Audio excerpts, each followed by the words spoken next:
There is a man you have encountered at some point in your life. Maybe once, maybe twice. Maybe you have been searching for him in the mirror for years without being able to find him. He walked into a room, and something shifted. Not loudly, not dramatically. Not because he announced himself or demanded attention or performed anything for the people around him. The shift was quiet, almost invisible, but completely undeniable. The conversations changed slightly when he entered. People became more conscious of their words, more aware of their posture, more alert to how they were presenting themselves. And he had not said a single word yet. You felt it before you understood it, before you could name what it was about him that produced that effect. That man is what this video is about. Not what he did, not what he said, but what he never did. And why the thing he never did is the exact thing that made him what he was. I am going to spend the next 25 minutes breaking this down completely. Not just what this man looks like from the outside, but what he has built on the inside. What his daily choices look like. What his relationship with himself looks like. What he did in the years before anyone noticed him that produced the quality you felt the moment he walked in. By the end of this video, you will not just understand him. You will have a complete blueprint for becoming him. The most common mistake men make when trying to develop real presence and real power is that they try to create it through performance. They work on what they say, how they say it, how they carry themselves physically, what they wear, how they enter a room, how they respond to challenges, how they demonstrate that they are not to be underestimated. And all of that work produces something that looks like confidence from a distance, but falls apart under examination. Because real presence is not a performance. It cannot be constructed through external signals alone. It is a radiation, something that comes from what a man has built internally and simply cannot help but project outward. You have probably experienced this from the other side. The man who was clearly performing his confidence, who was dressed correctly and speaking correctly and carrying himself with all the external signals of power, but who you saw through immediately. Because underneath the performance, something was reaching. Something was hungry for your recognition. Something was depending on your response to confirm what he was performing. And you felt it. Not because you were looking for it, but because it was there, radiating outward just as clearly as the performance was. The most critical internal quality that produces genuine presence is the complete absence of the need to prove anything to anyone at any time for any reason. And everything else this video covers flows from that single truth. Here is why the need to prove yourself is so destructive to genuine power. The moment you feel the need to prove something, you have already told the room something about yourself. You have told them that their opinion is powerful enough to require a response, that their assessment of you matters enough to mobilize your energy, that you need them to see you differently than they currently do. And that need, that hunger for their revised opinion, is the thing that transfers your power to them, not the challenge they issued, not the disrespect they showed, not the doubt they expressed, your response to it. Think about this carefully. When a man questions your strength and you feel the urge to demonstrate it, what you are actually doing is confirming that his question reached you, that it had enough impact on your internal state to produce an external response. And the man who can be moved to demonstrate is a man whose confidence depends on being seen as confident, which means his confidence is not actually confidence at all. It is a performance that requires an audience to sustain it. Marcus Aurelius wrote about this with a precision that still cuts completely cleanly 2,000 years later. He wrote that it is impossible to learn what you already think you know. And by the same principle, it is impossible to project security while simultaneously demonstrating that you need confirmation of it. Security does not seek confirmation. It simply is. And the man who has genuinely built it does not reach for proof when someone questions it, because the question does not change what he knows. There is a specific neurological reason why the need to prove yourself feels so urgent and so automatic. Your nervous system was designed by evolution to be acutely sensitive to social standing. For hundreds of thousands of years, being rejected by the group was a death sentence. Being perceived as low status meant less access to resources, to protection, to mates. The internal alarm that fires when someone challenges your standing is not weakness. It is an ancient survival mechanism doing exactly what it was designed to do. The problem is that the mechanism cannot distinguish between a genuine threat to your survival and someone expressing an opinion about you at a dinner party. It responds to both with the same urgency, the same chemical cascade, the same impulse to restore status immediately through demonstration. The Stoics were 2,000 years ahead of neuroscience on this. They understood that the rational mind had to consciously override the primitive one, not by suppressing the feeling, but by inserting a space between the feeling and the response. Epictetus taught this as the foundation of all freedom. Between stimulus and response, there is a space, and in that space lives your power. The man who has developed the habit of inhabiting that space, who has practiced the pause between the challenge and the response long enough that it becomes automatic, that man is not ruled by the ancient alarm. He hears it, he acknowledges it, and then he chooses how to respond, or whether to respond at all. That choice is the beginning of genuine power. Think about the men in history who are remembered as genuinely formidable. Not the loudest ones, not the most aggressive ones, not the ones who dominated every conversation and crushed every challenge publicly. Think about the ones who changed things, who built things that lasted, who produced an effect on every room they entered that people struggled to articulate for years afterward.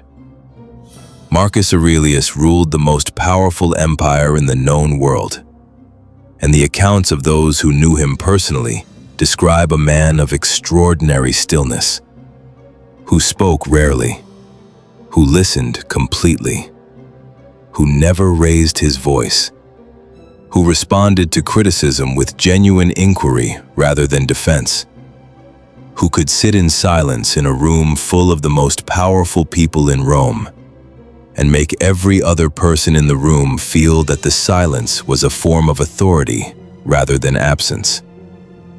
Abraham Lincoln was described by almost everyone who met him as deeply unimpressive on first impression. Tall and ungainly, quiet in social situations, not performing for the room. But the people who spent time with him consistently described a quality that transformed over hours.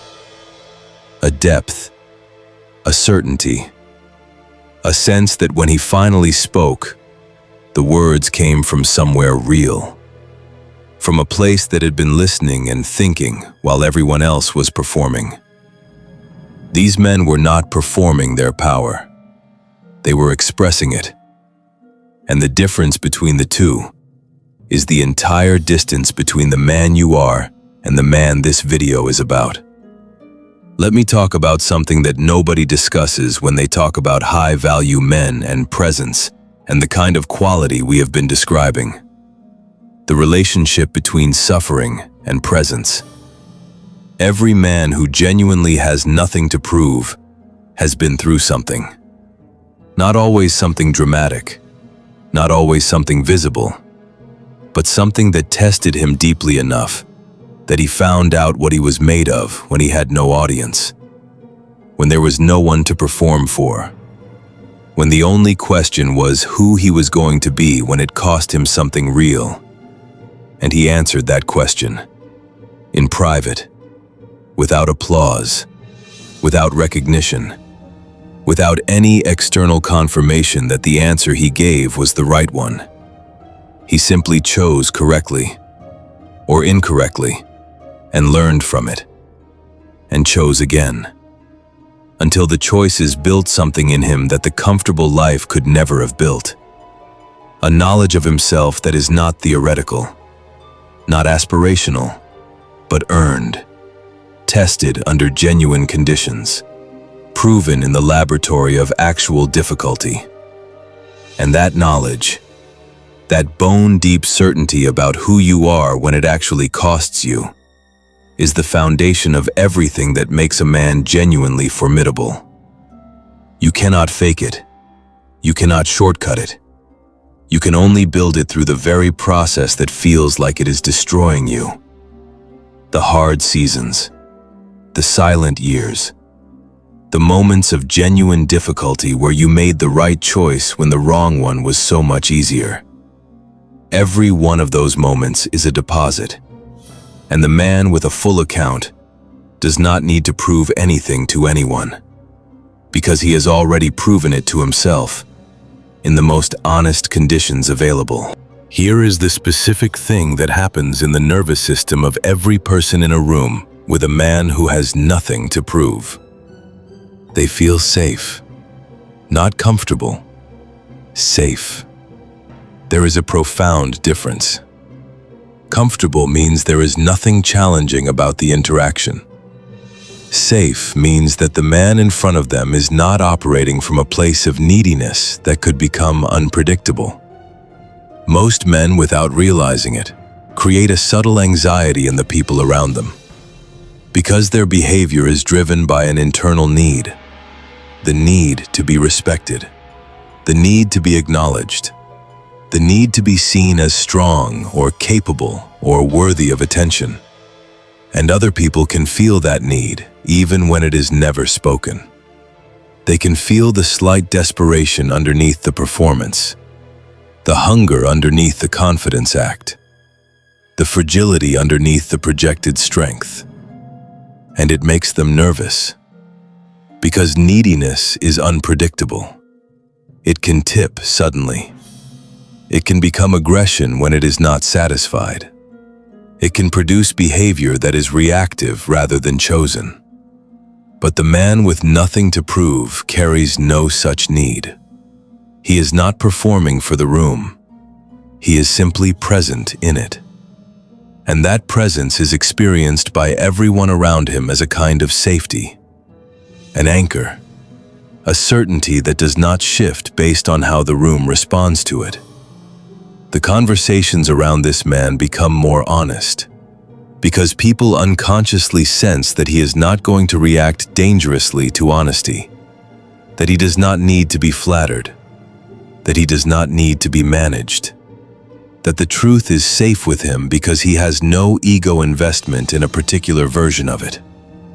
And that quality, the quality of being genuinely safe to be honest with, is one of the rarest and most magnetic things a man can carry.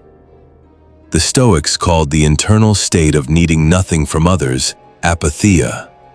Not apathy in the modern sense, not indifference or coldness or disconnection from life, but freedom from the emotional storms that come from needing external circumstances to be a certain way in order to feel okay about yourself. Epictetus built his entire philosophy around the distinction between what is in your control and what is not. And he was brutally clear about where other people's opinions of you sit on that distinction. Completely outside your control. Every single one of them. At all times. Without exception. Which means that organizing your behavior around influencing those opinions is organizing your life around something you can never actually control. And a man whose behavior is organized around what he cannot control is not a free man. He is a man running a performance for an audience that holds the one thing he believes he needs: their approval. And here is the thing about performing for approval. The approval always arrives with an expiry date, even when you get it. Even when the room responds the way you wanted. Even when the validation arrives in full, it does not fill the internal account. It cannot. Because the internal account has a hole in it, a fundamental belief that you are not enough without their agreement. And no amount of external agreement can permanently fill a belief, because the belief is in you, and only you can change it. The most dangerous man in the room is always the freest man in the room. Free from the need for their approval. Free from the anxiety of their assessment. Free to be exactly who he is, regardless of how the room receives it. Because what he is not for the room to decide. Let me spend some time on what this man's daily life actually looks like. Because most conversations about presence and high-value masculinity stay in the abstract. They describe the quality without describing how it gets built. The man who has nothing to prove wakes up in the morning, and his first question is not what will people think of me today. His first question is, what does this day require of me? He has a standard that exists independently of any external observer. He holds himself to it when nobody is watching. He holds himself to it when everyone is watching. The standard does not change with the audience. And that consistency between private behavior and public behavior is the single most important thing that builds the internal account. Because your nervous system knows when you are performing and when you are being. When you behave differently in public than in private, you are training your nervous system to understand that your public self is a construction. And constructions require maintenance. They require energy. They require constant monitoring of the audience to ensure the performance is landing. But when your private self and your public self are the same, when the standard is the standard regardless of who is present, your nervous system relaxes into something genuine. And genuineness is what the room feels when you walk in, not the performance of genuineness, the actual thing. This man also has a completely different relationship with silence than most men do. Most men are uncomfortable with silence in social situations. They fill it with words that were not necessary, with opinions that were not asked for, with commentary that was produced by the discomfort of the gap rather than by genuine thought. The man with nothing to prove is comfortable in silence in a way that is almost eerie to the people around him. Not because he has nothing to say, but because he has learned to distinguish between the things worth saying and the things that are produced by the anxiety of not saying anything. And he has practiced letting the second category go unspoken until only the first category remains. And when that category speaks, people listen. Not because he demanded their attention, but because they have learned through experience that when this man speaks, he has usually been thinking while everyone else was talking. And what he has been thinking is worth hearing. The Stoics practiced what they called economy of speech, the deliberate cultivation of speaking less and meaning more, not as a performance of mystery, but as a genuine commitment to letting silence do the work that unnecessary words would interrupt. Marcus Aurelius wrote that you should never say more than necessary, not because words are dangerous, but because they are expensive. And a man who spends them carelessly is revealing the poverty of his inner life. Here is what this man's relationship with criticism looks like. And this is perhaps the most revealing indicator of genuine security versus performed security. When someone criticizes the man who has nothing to prove, his first response is not defense. It is not counterattack. It is not the visible suppression of a desire to defend himself that everyone in the room can see. His first response is genuine inquiry. Is this true? Not is this comfortable? Not is this fair? Not does this person have the right to say this to me? But simply, is this true? And if it is true, he absorbs it. Without the drama of public humiliation, without the performance of gracious acceptance. He simply adjusts his self-understanding and moves forward with more accurate information about himself than he had before. And if it is not true, he notes that the person's assessment was inaccurate and moves on, without rebuttal, without the need to prove their inaccuracy to them or to anyone watching. Because what he knows about himself is not contingent on their agreement, and their inaccuracy does not require his correction to remain inaccurate. This response to criticism, this genuine equanimity in the face of assessment, is one of the most powerful things a man can develop, because it removes one of the most common sources of reactive and damaging behavior in men: the desperate need to protect the image. When the image does not require protection, because the man has stopped depending on the image, an enormous amount of energy is freed. Energy that was previously going into monitoring and maintaining and defending can now go into building. And building is always more powerful than defending. Let me talk about the relationship this man has with other men. Because genuine presence and quiet power do not produce the kind of competitive dynamic that most people assume. The man with nothing to prove is not threatened by other powerful men. He is interested in them, genuinely interested, because his own security is not a finite resource that diminishes when someone else possesses it. He does not need to be the most powerful man in every room. He does not need to establish dominance in every interaction. He does not feel the subtle anxiety that drives most men to compete unconsciously in every social situation. He can sit with a man who is more accomplished than him and be genuinely curious about how that accomplishment was built, without the ego noise that normally makes that curiosity impossible. He can acknowledge another man's strength without it diminishing his own. He can learn from anyone regardless of their status relative to his, because his value is not determined by comparison. It is an internal fixed point, and a fixed point does not move when other points appear near it. This quality, this genuine security in the presence of other men who are powerful, is one of the things that makes truly powerful men seek out other truly powerful men. Because the interaction produces something that competitive insecurity never could: genuine exchange, real conversation, the kind of dialogue that actually moves both people forward, rather than the mutual performance of dominance that most men's interactions secretly are.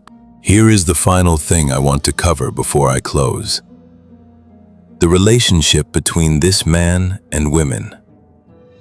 Not in the way that most conversations about masculine presence approach this topic, not as a strategy or a technique, but as a natural consequence of everything we have been discussing.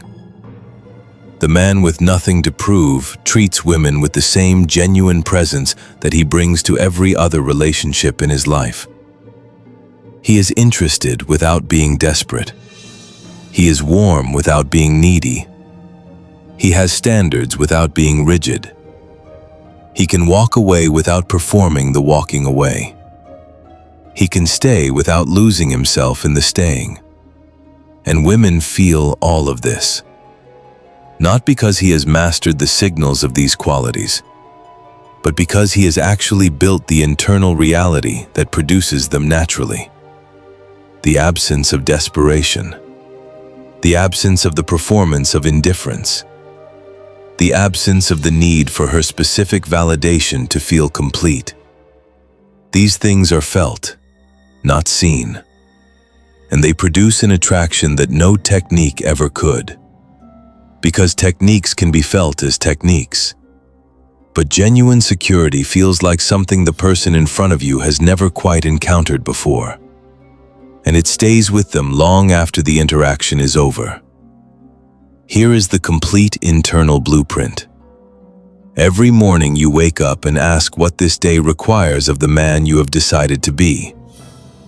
Not what the audience requires, not what the performance requires, what your character requires. Every time you feel the impulse to prove something, You sit with it for one breath longer than the impulse wants.